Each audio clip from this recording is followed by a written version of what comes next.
It started out as a typical July 4th morning for Jill Doherty, watching the Highland Park parade, an annual U.S. Independence Day event she's attended with family and friends for decades.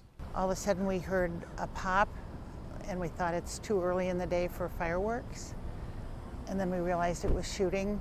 Doherty and her group fled, leaving chairs and belongings behind. We just ran.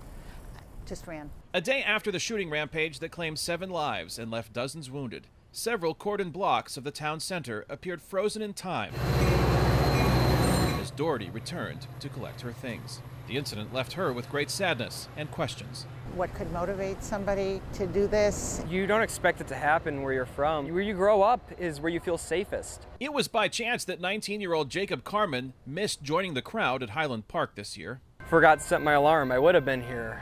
The spot where it took place was my family's usual viewing spot, so... He had difficulty expressing his emotions in the wake of a tragedy that has transformed his hometown. I could say 1,000 words in my true feeling of absolute sorrow and devastation after this happening yesterday.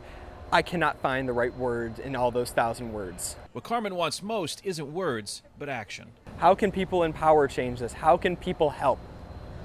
That's what I want to know. How can people change this so that doesn't happen again? It's a message echoed by many in this affluent Chicago suburb of about 30,000 as U.S. Vice President Kamala Harris visited grief-stricken residents, law enforcement, and city leaders. This should never have happened.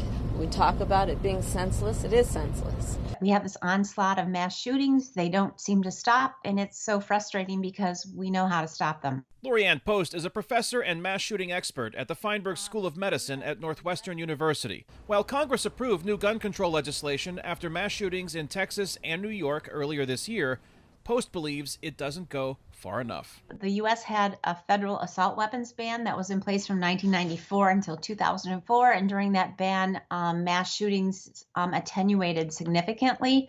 And had we kept that ban in place, we would have prevented probably 30 mass shootings. While there is no current federal assault weapons ban, the town of Highland Park does have strict local restrictions on the semi-automatic weapons used in the July 4th shooting.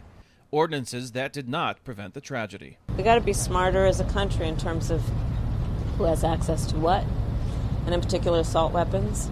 I don't know what the right call to action is, but I'm going to be optimistic we can find it. With the alleged gunman facing murder charges, Doherty hopes the tragedy sparks meaningful change in America. It might be a most unfortunate catalyst for good change.